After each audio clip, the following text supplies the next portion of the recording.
Welcome to Feel Good From Within. I'm Yvette Le Blowitz, your host. Today's guest is Dr. Mike Rucker, who is an organizational psychologist, behavioral scientist, and charter member of the International Positive Psychology Association. He has been academically published in the International Journal of Workplace Health Management. His ideas about fun and health have been featured in the Wall Street Journal, the Washington Post, Fast Company, Psychology Today, Forbes, Vox, Thrive Global, Mindful, mindbodygreen, and many more. He currently serves as a senior leader at Active Wellness. He is the author of The Fun Habit: How the Pursuit of Joy and Wonder Can Change Your Life. In this podcast episode, Mike Rucker shares the value of fun and how to make having fun a habitual and authentic part of your life. I really hope this show serves you well and brings you lots of practical tips that you can try in your own daily life. Hi everyone, it's Yvette Le Blowitz from SPAITGIRL.com and welcome to Feel Good From Within. I'm super excited to be here with you today and with our very special guest, Mike Rucker, who is the author of The Fun Habit: Find Delight, Fix Unhappy. We're going to be speaking to Mike today about his brand new book, The Fun Habit, and the benefits of introducing more fun into our lives. Mike, welcome to the show. How are you today? I'm doing well. Thanks so much for having me, Yvette. Before we dive into your book, are you happy to tell our audience a little bit about yourself? My name's Mike Rucker. I'm an organizational psychologist and behavioral scientist. My day job is working in the wellness world like yourself. The company I work for, Active Wellness, puts wellness centers throughout corporate campuses and medical facilities across the US. And my realm of study in academia is workplace wellness. And I've been really looking at how you can implement behavioral design to get people to engage in healthier behaviors. When it comes to your book, what inspired you to write your book? I've been an advocate of positive psychology for quite some time. The field of study has been around for decades. In the early 2000s, a gentleman by the name of Marty Seligman really elevated his work, and then Csikszentmihalyi's work of flow, and created this organization called the International Positive Psychology Association. And I was invited to be a charter member, and I'd really focused on quote unquote optimizing my life for happiness. I'd really been pursuing happiness, but I think what we found in the last decade, and as I unpack in the book, is that not necessarily valuing happiness or wanting everyone to thrive, wanting people to live a joyful life, but these folks that have become overly concerned with their own happiness, the quote unquote good vibes only crowd, that creates a lack of emotional flexibility that can really become harmful if you're not careful. And so that's certainly what happened to me. I was valuing happiness in such a way that I'd sort of gotten as far as I could. And when I had a series of unfortunate events, I didn't have the resilience to sort of deal with them. And I became quite unhappy. And the problem is when you're really chasing happiness all the time, when naturally times of despair happen, you can get caught in these sort of rumination loops that end up being cognitive behavioral therapy in reverse, where you essentially have these negative loops running in your head. You see happiness out in the horizon. And what happens is your brain kind of gets stuck in the gap between where you are and where you want to be. And what becomes insidious is over time, if you're chasing happiness in this way, that unhappiness state can start to sort of bleed into your identity, where you're looking for things that sort of support the fact that you're unhappy, and it can really become this downward spiral. But instead of sort of chasing happiness and falling into this happiness trap, what I did realize is that folks that are practicing mindfulness in a joyful way, that really realize even if the emotional response at the time, like you're grieving the death or maybe going through a challenging time, like the loss of a job or a divorce or something like that, where being in the emotional state of happiness isn't necessarily the right response because you're still unpacking either the change or the trauma, whatever it may be, you can still bias your life towards doing joyful things, getting out, being outside, being with people that you enjoy, engaging in self-care and things of that nature. And once you start to index those things, especially by your own design, you realize that you have probably more control than you initially gave yourself credit. And so you can kind of steer your ship back into the direction you want rather than using all of that energy for introspection and rumination. And in your book, you touched on doing a fun audit, assessing how much time we're actually allocating to fun. There's only 168 hours in a week, and especially coming out of the pandemic, so many of us have habituated our behavior. Oftentimes, especially in our busy adult lives, if we're not mindful of how we spend our time, we can really just use that time to displace boredom or discomfort or whatever it may be in ways that aren't really productive or lead to our betterment. Mindlessly scrolling social media or plopping down on the couch because you're so depleted and just mindlessly channel surfing, or activities of convenience, mainly because that's just the way we do things, but doesn't really necessarily fill you up. And there's a whole host of reasons why that becomes problematic. One, you're not really enjoying yourself, right? So slowly but surely you're going to get burnt out. The other is when we habituate our behavior in that way, we're not indexing new memories. So there's this idea of cognitive reserve, and it really requires us to encode new experiences, new data into our minds so that we're building those neural pathways.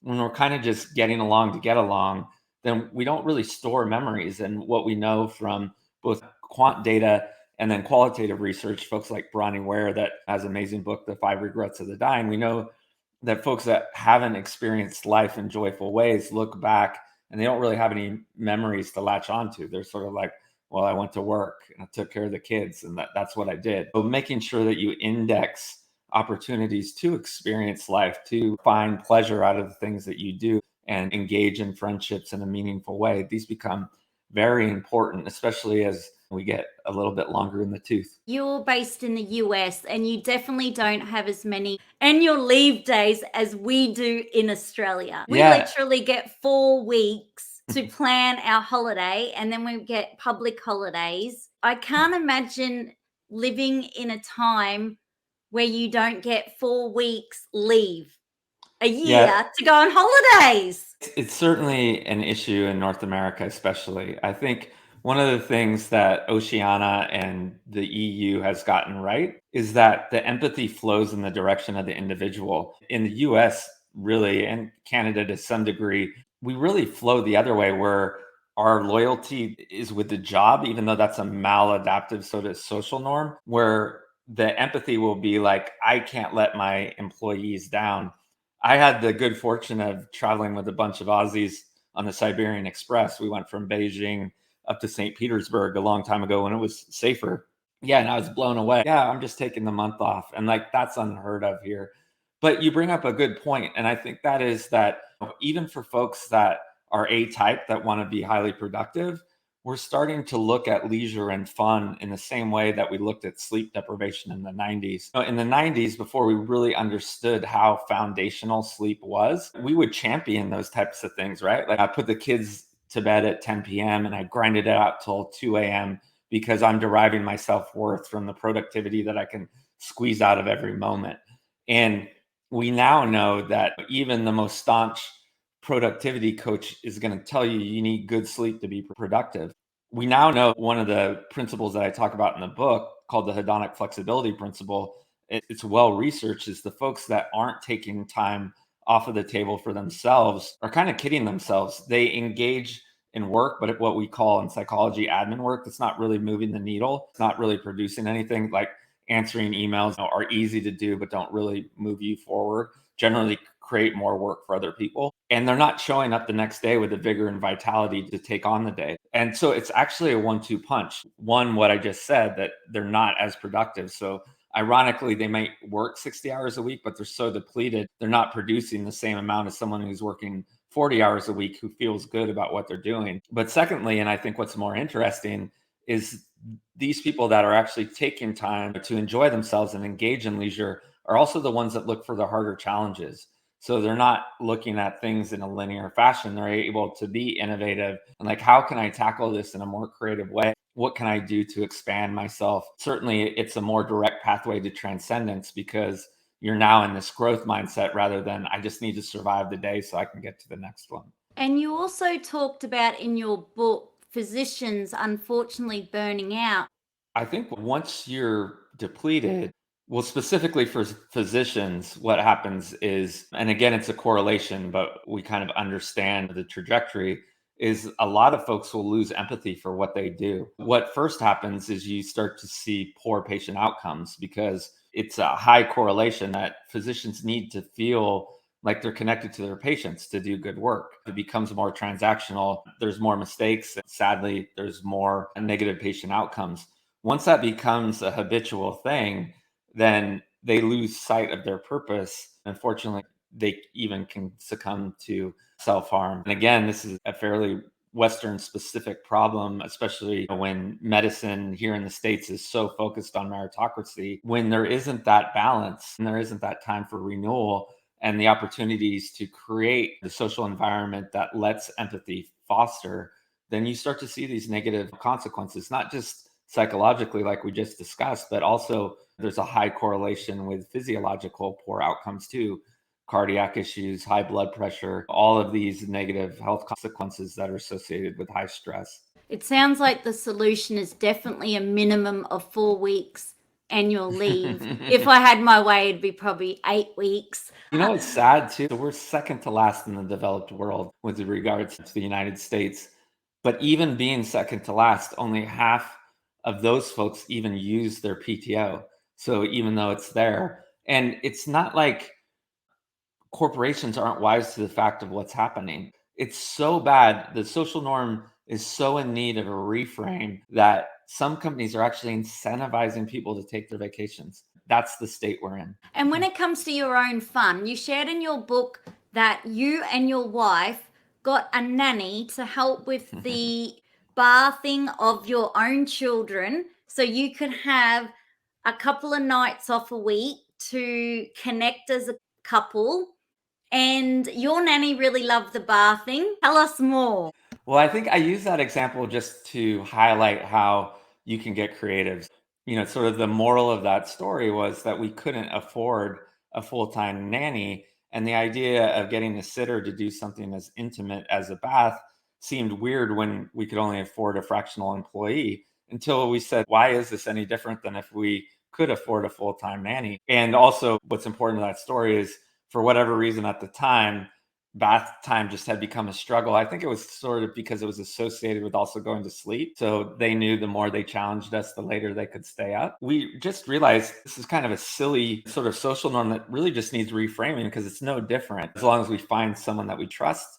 And that's exactly what we did. We found this amazing sitter named Caitlin that was able to do bath time better than us. And so not only did the kids have more fun with this particular individual, but it freed my wife and I up to connect. And it's funny because that went to the wayside during the pandemic. And we're even struggling now, just to make sure that I'm being authentic to get that back on board. And I was telling her that was so enjoyable. And she agrees. It's just Caitlin has now graduated from college. So we need to find someone else.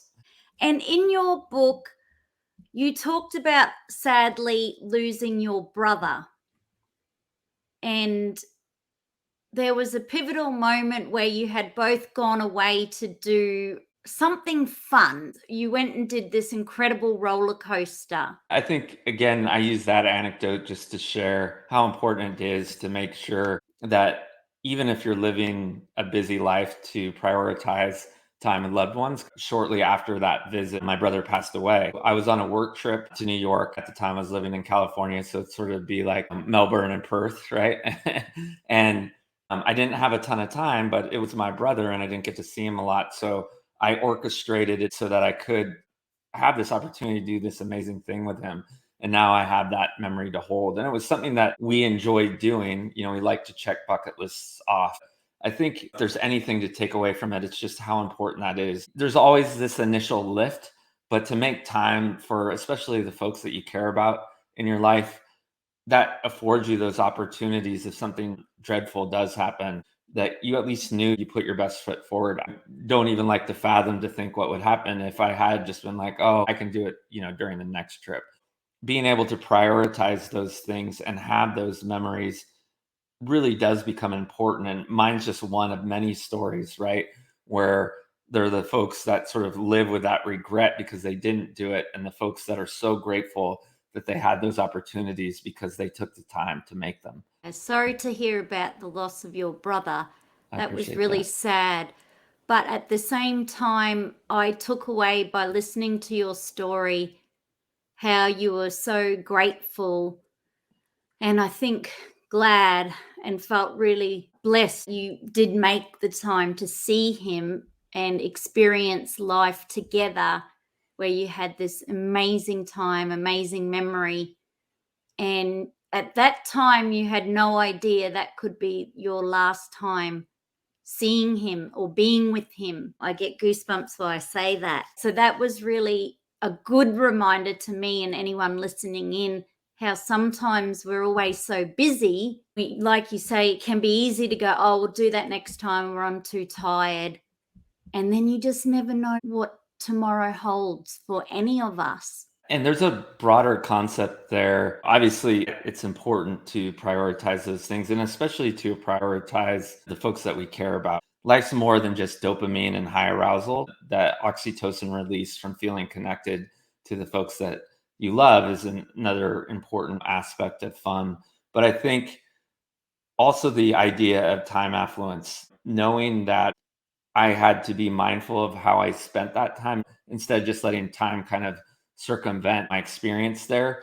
The more that we can have some autonomy over time and be able to choose what we do becomes extremely important for living a joyful life. There's multiple studies out there. The work that I like comes from Dr. Cassie Holmes out of UCLA. Multiple studies have looked at folks that sort of have a bias towards valuing time over money generally tend to be happier. And I think what you just brought up is one example of the choices you make when you do value time over money. Time over money. And when we go to choose our fun habit, so if a listener's listening in and thinking, I can't remember the last fun thing I did, I've done nothing new in my life, you shared a pretty hilarious story in your book, which was about a guy who got invited to go to a bucks party, but he didn't even know the actual groom. Strangers paid for his ticket so he could fly to this. I mean, when we're talking about a fun activity, should it be something we haven't done before? What should it be? So the gentleman you're talking about, his name's Will Novak. Anyone that's not familiar with the story, just Google Will Novak bachelor party, and there's some great clips online about it.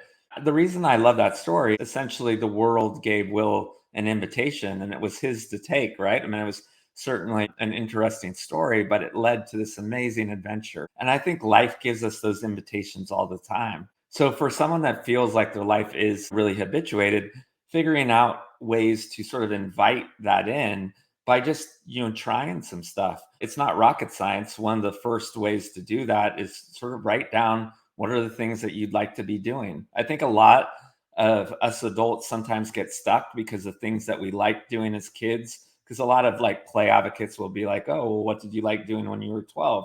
Well, I like skateboarding a half pipe. I can't do that at 50, right? So sometimes that's where people get stuck, right? They're like, oh, well, then I just might not be a fun person.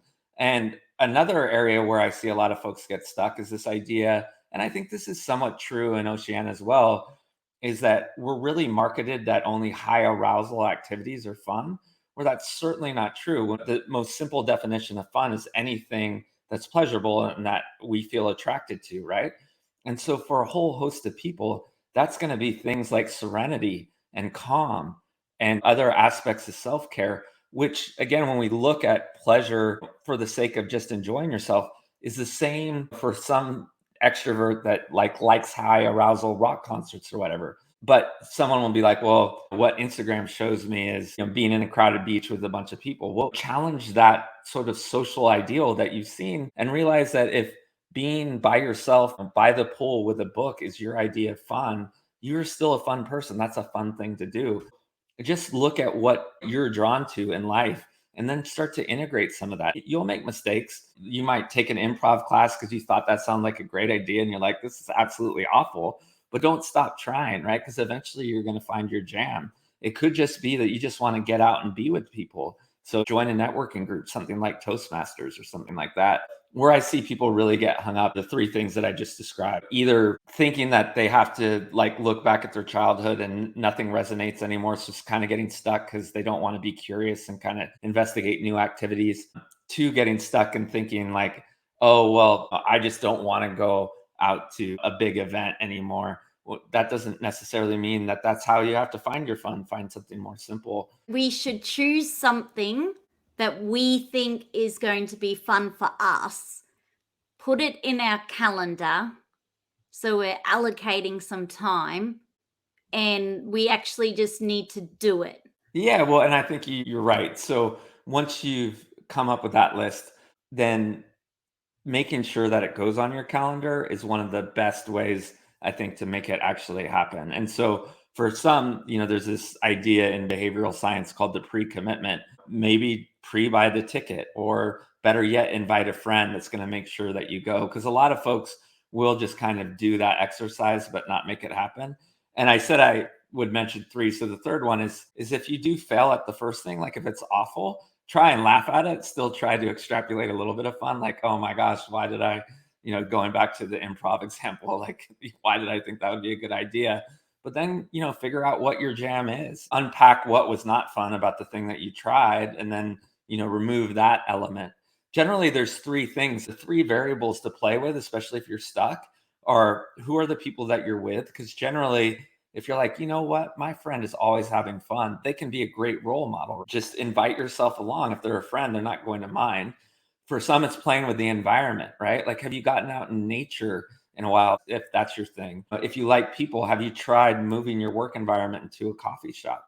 So people, environment, and then the activities, which we've already talked about. Like, keep trying stuff until you figure out what it is you like, and play with a mix of high arousal activities and low arousal activities if you're kind of trying to figure out what energy will resonate with you. And I've just booked a ticket after listening to your book on Audible. And my niece always wanted to go to the Gold Coast. Every year, Auntie, can we go to the Gold Coast? Can you take us to the Gold Coast?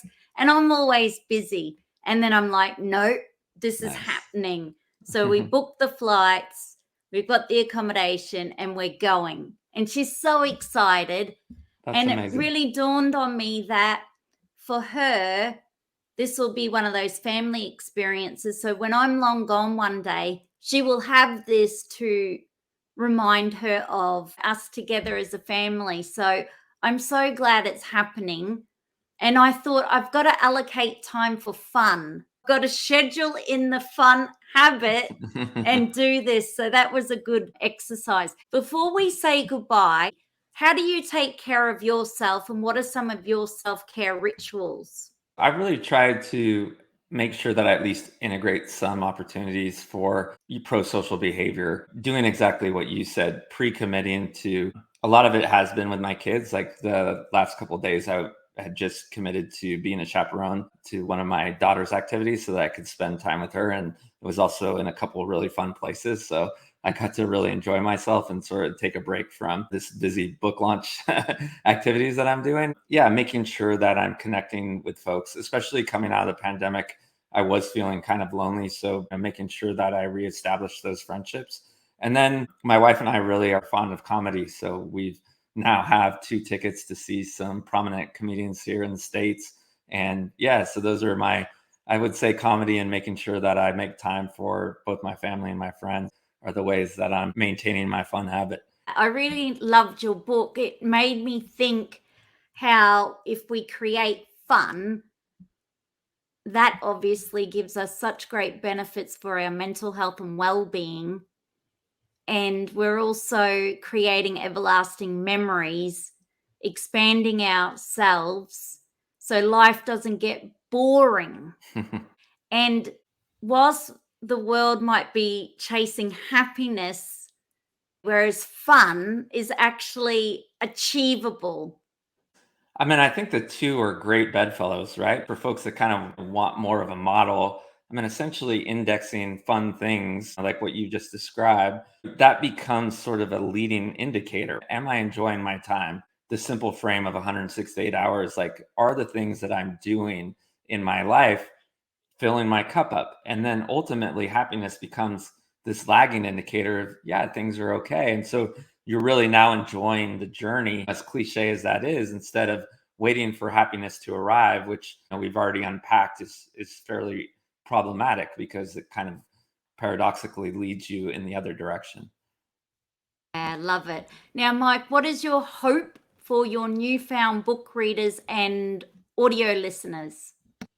So I really hope that they take the tools from the book and, again, they're fairly simple and accessible, and use them, especially for the folks that need it. You won't read the book and succumb to a life of whimsy. That's not what this book's about, but it's really for people that have found that they've habituated their life in a way that is leading to something that is not desirable, whether they find themselves chasing happiness or, quite frankly, they're just bored or lonely. I think there's a good set of tools in there to sort of right the ship and get you into a mode where you'll start to enjoy the things that you're doing more. And hopefully, again, based on what we know, that fun will lead to not just a more joyful life, but more productivity, and hopefully lead to opportunities for more personal growth, what I call in the book, the mystery. That's fabulous, because we definitely need more fun after the pandemic.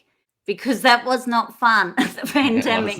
And now we have to relearn how to have fun. Mike, how can we stay in touch with you after this podcast show? I write about the science of fun at michaelrucker.com. I play a little bit on social. I perform better on Twitter and The Wonder of Fun on Instagram. And the book, The Fun Habit, is out definitely in Australia. I've heard it's doing all right. But across the world, wherever you enjoy buying books, Amazon, Barnes & Noble, wherever books are sold. It's a great book. I loved it. You shared a lot of personal stories.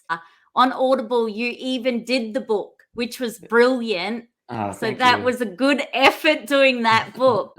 The Fun Habit, he put it in Audible, so it's there. Thank you again for sharing The Fun Habit. And I look forward to everyone hashtagging The Fun Habit, sharing the fun you are having. Thanks for having me, Yvette. This was a pleasure. Bye. Okay, bye. Thanks for listening into this podcast episode. I hope you found this conversation of interest and benefit to you. In support, I would love for you to subscribe to Feel Good From Within with Yvette Le Blowitz on any podcast app you listen to the show through, or on YouTube too. In support, I would love for you to leave a 5-star rating and a review if you're listening to this through Apple Podcasts or any other podcast app that lets you do a rating and review. Be sure to share this show with your family, friends, and community. Also subscribe to my mailing list at feelgoodfromwithin.com, and to follow Yvette Le Blowitz, Feel Good From Within, SPAITGIRL on any social media app. And together, let's feel good from within.